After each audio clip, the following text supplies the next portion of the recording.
Okay, good evening everyone. I know it has been a long and tiring session, especially for the speakers who are sticking for 2 days per student, and they really have spent a lot of time and effort in trying to get a lot of data and a lot of study and a lot of research. I am not really sure what would be the final results. I hope everyone will be happy with the results which ultimately are announced.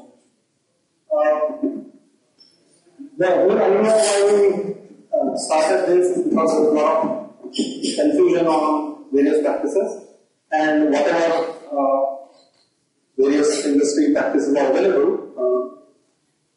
they are basically, there are many people who pointed out to this. How can it be IQM versus COVID, or ISO 20000 versus CMMI, or Six Sigma versus IPI, etc.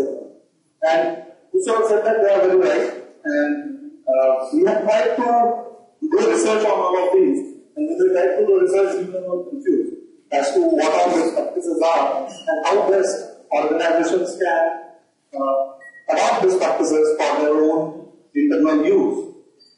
And we came up with our methodology, which is called integrated quality model. I would like everyone to have their critical comments on this and tell whether this is making any sense, and if it adds value, how well it will add value to the organization. There are some statements which I always like, and one of the statements is, documents are for the fools to follow, and guidance is for wise people. Okay. This is one more statement which I always like. If you are not ashamed of your first release, you have released it too late. And management is about taking right decisions, and governance is about setting controls to ensure wrong decisions are not made. So these are some of the statements which I always like, and those who do not learn from history are to be condemned for repeating them. Quality of products, services are restricted by methods of customers, because it's ultimately the customers who will decide what products or services or what kind of processes or practices we follow in an organization. In the whole discussion throughout last 2 months, whatever debate on we have seen, I have seen one very important point coming up again and again, that what practice I follow is dictated by my client. And I am not the one who is going to choose and dictate that this is what I will follow. Because ultimately we are serving a customer and we have to comply to their requirements and not what we want to do. And of course that is right. And how much money the customer is ready to pay for it. There have been a lot of discussions on ROI of best practices, or when I follow particular methodology or practice, what benefits organizations will get.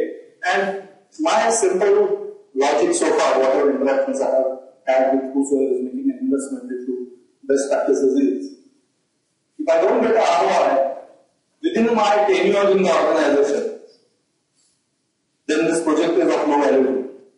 It's not about tenure of the organization, it's about my tenure in the organization as a CIO or a project manager or a program manager or a delivery manager, because when I want to make a difference, and typically this tenure generally doesn't go more than 2 years, especially in the Indian context. I mean, there are organizations where tenure is longer. But ROI, if you are talking of uncertainties looking at the current financial situation, I don't think any organization would like to invest in any of these best practices if ROI is taking more than, if the payback period is more than 2 years. I don't think anyone would be. And most often, every organization would ask for a payback within 1 year, quantifiable payback within 1 year.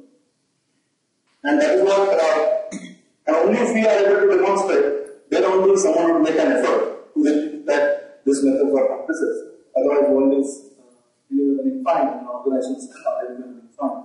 When there is a trouble, they may call you to troubleshoot their problems. Then you will be called in as a firefighter. So there are two ways, right? Proactive improvement and firefighter, where things are going down and you are called in. So these are the two broad contexts. When As a firefighting stage, when someone calls you in, you will be ready to pay more because he's at court. He wants to get rid of court. But as a proactive implement, evacuate within 1 year. That is the basic thumb rule which I have seen in most of the organizations. Now, also in the details I have seen, this is what my conclusion was. There are 3 points of view. Your view, my view, and the correct view. I don't know what is the correct view. So, there was someone came up with the statement, my way or highway. It's not that. It's either my viewpoint, your viewpoint, or the correct viewpoint. We are trying to get to a level where we will be able to reach to those correct viewpoints about various practices and methodologies which are there in the industry. Okay, now there are some statements which are lying from clarified. I could not replicate the same statement. Maybe I would say people who have found this statement, where they have found it, I don't know, especially Ashish has found this statement. Yes, I have seen him using this statement again and again. Best practices and organizations to maintain the hygiene factor of the organization. Interesting, and it's a very interesting thought, I would say, and that is a takeaway for me. Because I agree that if you need to maintain a basic hygiene factor, you definitely need to have the best practices. And then, I don't want to do things again and again, repeatedly. But I need to have a mechanism, I need to have a structure in which I will do the things. Even when I want to do innovation, I need a method, I need a structure. I think that came out very clearly in a lot of debates that happened, and there were conclusions drawn out of it. We tried to put forth some of our thoughts and try to build something. We are ITL focused organization. I mean, let me admit to company as an ITL focused organization. And we found that none of the practice is irrelevant. And every practice has its own positioning into the entire gamut of organization life cycle, and we tried to put our thoughts onto it, and we came up with our own model. I will not spend a lot of time on copyright and information. Most of the content is we have taken for representation purpose, except for the place where it is explicitly mentioned. We have tried to integrate various practices, and we have come to some conclusions. This is what happens when you are trying to run the organization without processes. And this is what happens when there are with processes. There is a remarkable difference, of course. I mean, innovation, empowerment to individuals is all fine, but if the basic rules are not defined, I don't think you are heading anywhere except for the chaos, which is here. There will be exceptions, there will be changes, there will be disruptions, there will be some people not following the way, and someone questioning why do we have to have it in this manner, why don't we have it in a different manner, or why do we drive on the right side and why don't we drive on the left side. So all these arguments will always come, and there will always be a question on what method or practice we are following. But if we know the basic fundamental structure, then it would help to really justify whatever actions or whatever processes and practices we are putting down in any organization. There will be exceptions, we have to deal with it, and we have our mechanism to handle those exceptions. Okay. So moving ahead, I would like to understand, I would like to present my understanding of how any business would work. Any business in this world works in the same manner. That is my opinion. Okay? You can refute whatever I am saying here. There is a basic product portfolio management which operates in every organization. And every organization has its own resources and capabilities of assets, basic fundamental assets. The choice is what assets I'm building and how do I best utilize these assets. That is the only choice. These assets include my people, these assets include my money, these assets include my time. I would call these three assets as the most fundamental assets, right? I mean, people, time, money. And what products or services am I going to deliver using those assets is what I would choose. and where there is a need in the market. And every product or service will go through its own life cycle. Your product A and B, which is giving you revenue today, it will stop giving you revenue tomorrow because either there will be no need in the market, or market will get saturated, or there will be some other product or service which will replace the existing product or service. And I am sure this life cycle, when there is a decline and then those services may not be required, except for food, clothing and shelter, for which the demand would always keep rising because inherently population will keep growing. Otherwise, every product or service has a tangent, restricted life cycle and finite life cycle.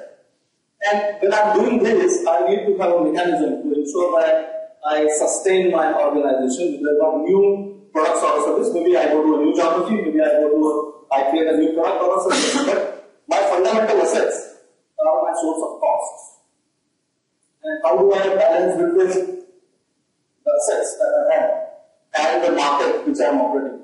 There are demands in the market and I have some assets. How do I deal with it? So I would definitely think of launching a new product or service which will take care or which will help me to get extra revenue so that I can compensate for my revenue loss because of retirement or obsolescence or lack of demand or lack of reduction in the market share into a particular product. And this defines my organizational focus and strategy at a very broad level. And this is how any organization in the world operates. Balancing the needs into the market with the capabilities of the organization that I have. And there is no organization which can deny this fundamental principle.